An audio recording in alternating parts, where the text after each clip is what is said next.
అందరికీ నమస్కారం. Wise TV Ramulamma గారికి మద్దతు తెలుపుతూ ఆవిడ పైన దాడి చేస్తున్నటువంటి ఊరకుక్కలకు హెచ్చరిక జారీ చేస్తూ మీ ఉడత ఊపులకు ఇక్కడ భయపడేవాడు ఎవడు లేడని ఘంటాపదంగా చెబుతూ దేశం కోసం గొంతు విప్పుతున్న, దేశం కోసం బలంగా మాట్లాడుతున్న ప్రతి ఒక్కరికి ఇదే స్టాండ్తో మద్దతునిస్తాం అని తెలియజేస్తూ రాములమ్మ వర్సెస్ గంజాయి మొక్కలు అనే అంశం మీద ఇప్పుడు మాట్లాడదాం. రాములమ్మ వైజ్ టీవీ మాధ్యమం ద్వారా ఏం తప్పు చేసింది చెప్పండి?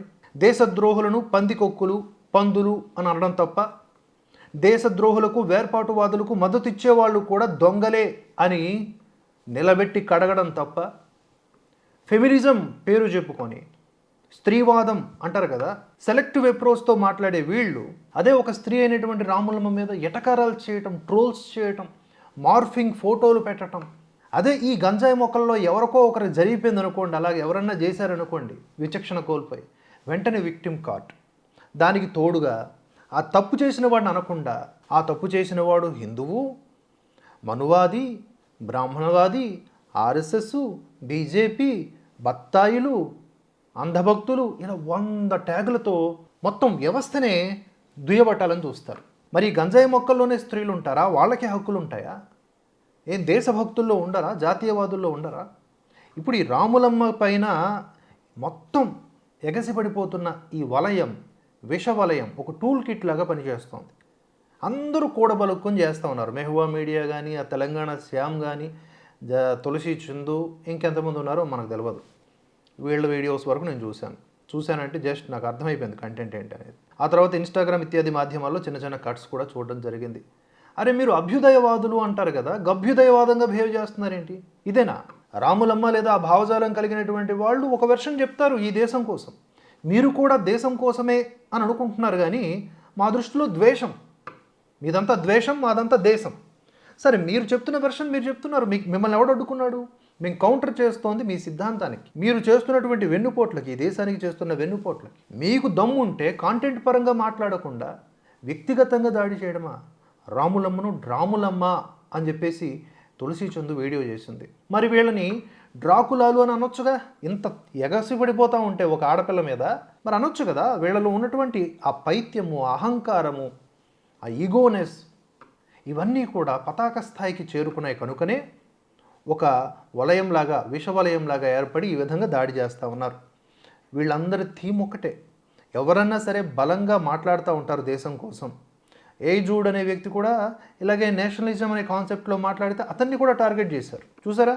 ఇప్పుడు జైల్లో ఉన్నటువంటి రావణ్ను ఒకానొక దశలో అతన్ని కూడా టార్గెట్ చేశాడు. ఆ తర్వాత రాములమ్మ, అంతకుముందు మన భరతవర్షను కూడా టార్గెట్ చేసి నన్ను ఇండివిజువల్గా 420 అని ఒక ఫేక్ కేసు మీద ఆధారంగా ఓ వీడియో చేసి పెట్టేసింది. ఇదే తులసి చందు ఈ దిగంబర్ కాంబ్లే విషయంలో చాలా డిలే చేస్తూ లాస్ట్లో రెస్పాండ్ అయ్యింది అరెస్టుకు ముందు. ఎందుకంటే మనం రెస్పాండ్ అవ్వడం వల్ల అరెస్ట్ అయ్యారు అని జనం అనుకోవాలని చెప్పేసి. బాధిత తండ్రితో ఇంటర్వ్యూ చేసేసుకొని పోక్సో కేసు రిలేటెడ్ నేను చెప్తున్నా, వారం రోజులు హార్డ్ డిస్క్లో దాచుకుంది ఈవిడ చెప్తా ఉంది జర్నలిజము విలువల గురించి. రాములమ్మ పలు టీవీ షోలు కూడా చేసింది. అందులో భాగంగా కొన్ని డ్రామా కూడా ఉంటాయి, కొన్ని యాక్ట్ చేయాల్సిన అవసరం కూడా ఉంటుంది. అది వృత్తికి ఇవ్వాల్సినటువంటి గౌరవాన్ని కూడా ఇవ్వకుండా ఏది యాంకరింగ్, ఏది జర్నలిజం, ఈ కేటగిరీస్ ఉంటాయి కదా, ఒక్కో ఫ్రేమ్లో ఒక్కొక్కలాగా మన డ్యూటీస్ని మనం నిర్వర్తిస్తాం. ఇదే నేనే దేవుణ్ణి అనే సినిమాలో యేసు పాత్ర వేసాను, యాక్టింగ్ చేశాను. అక్కడి వరకు, ఆ పాత్ర వరకు నన్ను విమర్శించవచ్చు లేదా ప్రశంసించవచ్చు. వీళ్ళకి కనీస విలువలు లేవు కనుకొని మొత్తం కలిపేసి డ్రాములమ్మ అని చెప్పి ఒక నాన్ సెన్స్ థియరీని ఒకటి తీసుకొచ్చి జనాల మైండ్లో ఒక నెగిటివ్ ఇంపాక్ట్ క్రియేట్ చేయడం చూస్తుంది. ఈవిడ ఎందుకు చేస్తుంది? ఈవిడికి సంబంధించినటువంటి తోక గ్యాంగ్ అంతా ఎందుకు చేస్తున్నారు అంటే ఒకటే, ఆ గొంతుక ఆగిపోవాలి. ఆవిడ ఏదో ఒక విధంగా సైకలాజికల్గా డిప్రెషన్లో కన్నా వెళ్ళిపోయి ఇలాంటి ఆలోచనలు, ఇలాంటి వీడియోలు చేయకూడదు. ఇంకేదైనా ఎంటర్టైన్మెంట్ వీడియోలు చేసుకోవచ్చు. అర్థమైందా మీకు చెప్పేది? ఈ బత్తాయిలు అని, అంధభక్తులు అని, బీజేపీ వాదులని ఇలాంటి ట్యాగ్స్ పదే పదే ఎందుకు పెడతారు చెప్పండి? ఎక్కడో ఒక చోట మనం మానసికంగా వీక్ అయ్యి ఆ డిప్రెషన్లోకి వెళ్ళిపోయి ఎందుకులే మనకు వచ్చింది ఈ పెంట అని అనుకుంటామని, అలా అనుకొని ఇలాంటి కంటెంట్ చేయమని, అప్పుడు మాత్రమే వాళ్ళ యొక్క హవా కొనసాగుద్దని వారి విశ్వాసం, వారి నమ్మకం, వారి ఎజెండా. కాబట్టి వాళ్ళ ఎత్తులకు పై ఎత్తులు వేస్తూ జాతీయవాద దృక్పథాన్ని జనాల్లోకి తీసుకువెళుతున్నటువంటి వారిపైన ఇలాంటి దాడులు జరుగుతున్నప్పుడు మనం ఖండిస్తూ ఉండాలి. ఇదే తరహాలో ఇప్పుడు రాములమ్మ మీద ఇంతమంది గంపగుత్తగా దాడి చేస్తున్నారు కదా, ఇదే తరహాలో వాళ్ళలో ఎవరికైనా సరే కింద కామెంట్లు వచ్చినా సరే అందులో బూతు కామెంట్లు ఉంటాయి, నీతి కామెంట్లు ఉంటాయి. ఆ బూతు కామెంట్లన్నీ ఏరుకొని స్క్రీన్ మీద ఎలా ఎలా అలంకరించుకొని నాకు వీడిలా అన్నాడు, వాడిలా అన్నాడు, సజ్జనార్ గారి కలుస్తా, కేసు పెట్టేస్తా, లేకపోతే ఉన్నాడు కదా ఆయన పెద్ద మనిషి పురోనాగేశ్వర్, ఆయన్ని కలిసి ఆయనతో పాటు ఒక మీడియా సమావేశం, ఇంత రచ్చ చేస్తారు. ఒక చిన్నపాటి కామెంట్ని పట్టుకొని కూడా they can create any shit out of it. ఇప్పుడు వీళ్ళు నిష్కారణంగా రాములమ్మని టార్గెట్ చేస్తున్నట్లుగే కదా. ఎందుకంటే ప్రత్యేకించి ఈ తులసి చందు అనేటటువంటి ఆవిడ మొన్న ఒక మల్టీ లెవెల్ మార్కెటింగ్ సంబంధించిన రిలేటెడ్ టు దట్ ఒక ఫినాన్షియల్ స్కామ్ జరిగింది కదా మంగ్లీ ఆధ్వర్యంలో, అందులో ఆమె కూడా ఒక నిందితురాలు. ఆవిడని తీసుకొచ్చి స్టూడియోలో బాధితుల పక్షం వదిలేశారు వీళ్ళు. ఆవిడని తీసుకొచ్చి క్రైమ్ నార్మలైజ్ చేసింది ఎవరు? ఈ తులసి చందు. దాన్ని ఎక్స్పోజ్ చేశారు ఎవరు? రాములమ్మ. రాములమ్మకి మంగ్లీ ఫ్రెండే, కానీ ఇక్కడ ఫ్రెండ్షిప్ వేరు, బాధితుల పక్షాన నిలబడడం వేరు అనుకుంది. ఆవిడ చేసింది. ఆవిడ ఇన్ని కోట్ల రూపాయల స్కామ్ జరిగింది, నువ్వు బాధ్యురాలివే, నువ్వు కరెక్ట్గా నువ్వు సమాధానం చెప్పట్లేదని నిలదీసి నిగ్గు తేల్చింది. వెంటనే ఈవిడ స్టూడియోకి పిలిపించేసుకొని వీళ్ళ ఆఫీస్కి తులసి చందు ఈవిడ కోణంలో మొత్తం ఇష్యూనంతా కూడా డైవర్ట్ చేయాలని చూసింది. ఆ తర్వాత బండి సంజయ్ తనయుడికి కేసు వచ్చింది, చక్కగా డైవర్ట్ అయిపోయింది. ఆ తర్వాత రావణ్ కేసు, ఆ తర్వాత సీజేపీ ప్రొటెస్టు, గాయబ్. వందలాది మంది బాధితుల కష్టాలు గాయబైపోయినాయి. ఇది మనుషుల మైండ్ సెట్. ఈ మనుషుల సైకాలజీతో వీళ్ళు ఆడుకోవడానికి ఏ నీతి విలువలు లేకుండా సిద్ధమైపోయి ఉన్నారు ఈ గ్యాంగ్ అంతా. నేను ఈ సందర్భంగా ఈ తెలంగాణ శ్యామ్ అనే వ్యక్తిని అడుగుతా ఉన్నా. ప్రజల్లోకి వెళ్ళి ఏదో ప్రజాక్షేమం కోసం ఒక పార్టీ అంటూ ముందుకు వెళ్తున్నటువంటి తమరు ఒక ఆడపిల్ల మీద ట్రోలింగ్ వీడియోలా? సిగ్గుండాలి కదా, కొంచెమైనా సిగ్గుండాలి కదా. ట్రోలింగ్ వీడియోలు ఎందుకు? ఎటకారం వీడియోలు ఎందుకు?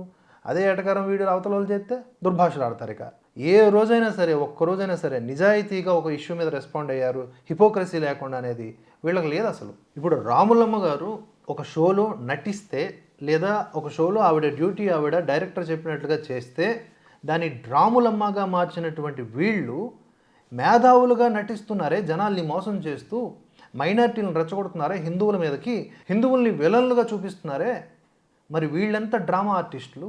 ఎవరికి అమ్ముడుపోయిన డ్రామా ఆర్టిస్టులు? చైనాకా, పాకిస్తాన్కా, యూఎస్కా? ఎవరికి అమ్ముడుపోయిన డ్రామా ఆర్టిస్టులు? ఎవరు నిజమైనటువంటి డ్రామా బాజీగాళ్ళు ఇక్కడ? వీళ్ళకు ఉన్నటువంటి పాపులారిటీ కూడా చూసుకోండి. ఆ నెంబర్ ఆఫ్ సబ్స్క్రైబర్సు సెక్యులర్ హిందువులు ఉంటారు. వాళ్ళని మార్చడం ఆ బ్రహ్మదేవుడు తరం తప్ప ఇంకెవడి తరం కాదు. వాళ్ళని అలాగే సెక్యులరిజం జోన్లో ఉంచడానికి వీళ్ళు చక్కగా పనిచేస్తారు. రెండవది మైనారిటీలు. వాళ్ళందరిలో కూడా ఈ విషయాన్ని నింపుతూ ఉంటారు. ఏమని? హిందువులు మిమ్మల్ని ద్వేషిస్తూ ఉన్నారు, హిందువులు వాళ్ళని ద్వేషిస్తూ ఉన్నారంట మైనారిటీలు. ఇట్లా పోర్ట్రే చేస్తూ హిందుత్వం మీద హేళన చేస్తారు. కనుక ఆ పర్ఫెక్ట్ వ్యూవర్షిప్ బ్యాంక్ అనేది వాళ్ళకు ఉంటుంది, ఓటు బ్యాంకు లాగా. అందుకనే వాళ్ళ వీడియోస్కి మినిమం ఇంత పర్ఫెక్ట్ వ్యూస్ అనేసి ఉంటాయి. మన వీడియోస్కి అలా ఉంటాయి, ఒకదానికి 100 ఉంటాయి, కొన్ని దానికి 1000 ఉంటాయి, కొన్ని దానికి 1,00,000 ఉంటాయి. బేస్డ్ ఆన్ ద టాపిక్ మనకు వ్యూవర్షిప్ ఉంటుంది. కానీ వీళ్ళకి అలా కాదు.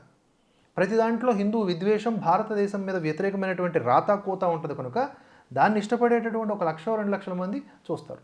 న్యూట్రల్ నిబ్బాగాళ్ళు హిందూ సెక్యులర్స్ ఎవరైతే ఉంటారో వాళ్ళు కూడా చూస్తారు. ఇటువంటి వీళ్ళు ప్రతి వీడియో కింద కూడా సపోర్ట్ చేయండి అని మనల్ని అందరినేమో ఫోన్పే, గూగుల్ పే బ్యాచ్ అంటారు. మేమే పార్టీకి అమ్ముడుపోలే, మేమే ఐప్యాకుల్లో పనిచేయలే, ఏ పార్టీకి బానిసత్వ పోకడలో లేము. మేము అవసరమైతే మాకు నచ్చితే ఒక పార్టీకి వాలంటీర్గా మద్దతుగా నిలబడతాం, ఆ పార్టీకి అనుకూలంగా 4 మాటలు మాట్లాడతాం. మొత్తం వ్యవస్థను కాకుండా ఒక సెలెక్టివ్గా కొన్ని అంశాల మీద మద్దతు, కొన్ని అంశాల మీద విమర్శ చేస్తాం. ఎట్లా అమ్ముడుపోం? స్పాన్సర్డ్ వీడియోలు చేయడం, లేకపోతే ప్రకటనలు గుప్పించటం, అవే ఆన్లైన్ తరగతులని ఇవని అవని చెప్పేసి ఇలాంటి మాఫియా వీళ్ళ బ్యాచ్ చేస్తుంది. అది ఆ సపోర్ట్ చేయండి అని చెప్పేసి ఇలాంటి విద్వేషపు రాతలు కోతలతో చేసిన వీడియోల ద్వారా వచ్చేటటువంటి డబ్బు మీకు అది వాళ్ళని సాటిస్ఫై చేస్తున్నారు, వాళ్ళ ఈగోని సాటిస్ఫై చేస్తున్నారు హిందువుల్ని తిట్టడం ద్వారా. తద్వారా వాళ్ళు మిమ్మల్ని పెంచి పోషిస్తూ ఉన్నారు. దీంతో పాటుగా అదనంగా వేరే వేరే మార్గాల నుంచి కూడా మీకు వస్తున్నాయి. సో ఇది వీళ్ళ ఎజెండా. వీళ్ళు కూడా జాతీయవాదుల గురించి మాట్లాడేయటమే. ఎందుకు అంత అప్సెట్ అవుతున్నారు అంటే రాములమ్మకి వైజ్ టీవీ ద్వారా వస్తున్న వ్యూవర్షిప్ చాలా లక్షల్లో ఉంది, కోట్లలో ఉంది. అది చాలా ఇబ్బంది వీళ్ళకి. అదే ఏదో 10,000 2,000 3,000 వ్యూస్ వస్తే పట్టించుకోరు. ఇప్పుడు అక్షయ్ అనేటటువంటి ఒక ఇన్ఫ్లుయెన్సర్ ఉన్నాడు యూట్యూబ్లో. అంటే వీళ్ళు 20sలో ఉన్నటువంటి వ్యక్తుల్ని ఒకలాగా, 30sలో ఉన్న వాళ్ళని ఒకలాగా, లేదా ఫీల్డ్ బట్టి అలా రియాక్ట్ అయ్యి వాళ్ళని టార్గెట్ చేస్తారు. ఆ అక్షయ్ ఇన్స్టాగ్రామ్ ఖాతాకు వెళ్ళి మీ నాన్నకు చెప్తా, మీ అమ్మకు కంప్లైంట్ ఇస్తా అని మాట్లాడిందంటే ఈవిడే. అది ఆయన ఎక్స్పోజ్ చేశాడు అనుకోండి, అది వేరే విషయం. అంటే ఎవరిని ఎలాగైనా సరే బెదిరించి వాళ్ళ యొక్క నోళ్ళు నొక్కేయాలని చెప్పేసి మీరు మాట్లాడుతుంటే మీది అభ్యుదయవాదమా గభ్యుదయవాదమా? మీరు స్వేచ్ఛ కోసం మాట్లాడతారు, స్త్రీవాదం కోసం మాట్లాడతారు. మళ్ళీ మాట్లాడితే ఇండిపెండెంట్ జర్నలిస్ట్. Independent journalist? పెంట జర్నలిస్టులు వీళ్ళు, ఊరవతల పెంట జర్నలిస్టులు వీళ్ళు. అసలు జర్నలిజం అనేది వీళ్ళకి సంబంధం లేనిది. ఒక పార్టీకి అనుకూలంగా పనిచేసే జాబ్ చేసేవాళ్ళు జర్నలిస్ట్ ఎట్లయితారు? అసలు కానే గారు. నైతికంగాను గారు, టెక్నికల్గాను గారు. అన్నిటికి అతీతంగా ఉన్నవాడు జర్నలిస్ట్ అవుతాడు. తనకంటూ ఒక ఇండివిజువల్ ఐడియాలజీ, తనకంటూ ఒక స్వాతంత్రత, తనకంటూ ఒక ఒపీనియన్ ఉన్నవాడు జర్నలిస్ట్ అవుతాడు, ఇన్ఫ్లుయెన్సర్ అవుతాడు.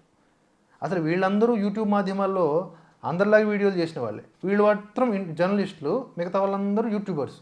సో ఇలాంటి డ్రామాబాజీగాళ్ళు, ఇలాంటి టూల్ కిట్ మాఫియా యూనిటీగా ఉంటూ ఒక ఆడామె మీద, ఒక రాములమ్మ మీద ఈ విధంగా కక్ష కట్టారు అంటే వీళ్ళంతటి నిసిగ్గు విధానాన్ని ఆశ్రయించున్నారో చూసుకోండి. కాబట్టి మనం ఏం చేయాలి? వాళ్ళు ఎంత దరిద్రంగా బిహేవ్ చేస్తే దానికి తగ్గట్లుగా మనం అంత మద్దతు తెలపాలి ఆడవాళ్ళకి, ముఖ్యంగా ఆడవాళ్ళకి. కొంతమంది స్త్రీలు ఎవరైతే ఈ జాతీయవాదం లేదా బీజేపీ ఓరియంటెడ్గా మాట్లాడతారో వాళ్ళందరినీ కూడా ఇష్టారాజ్యంగా తిట్టడం. రాములమ్మ విషయంలో మరీ దారుణం, మార్ఫింగ్ ఫోటోలు పెట్టి మరీ అంత వికృతానందం అనుభవిస్తూ ఉన్నారు. మీరు మళ్ళీ నీతులు మాట్లాడతారు. మీరు మేధావులు, పనికి మాలిన సంత మీరు. ఏదేమైనా మేము మద్దతుగా ఉంటాం. జాతీయవాద గొంతుకు ఎవరు వినిపించినా వారి తరపున భరతవర్ష నిలబడుతుంది.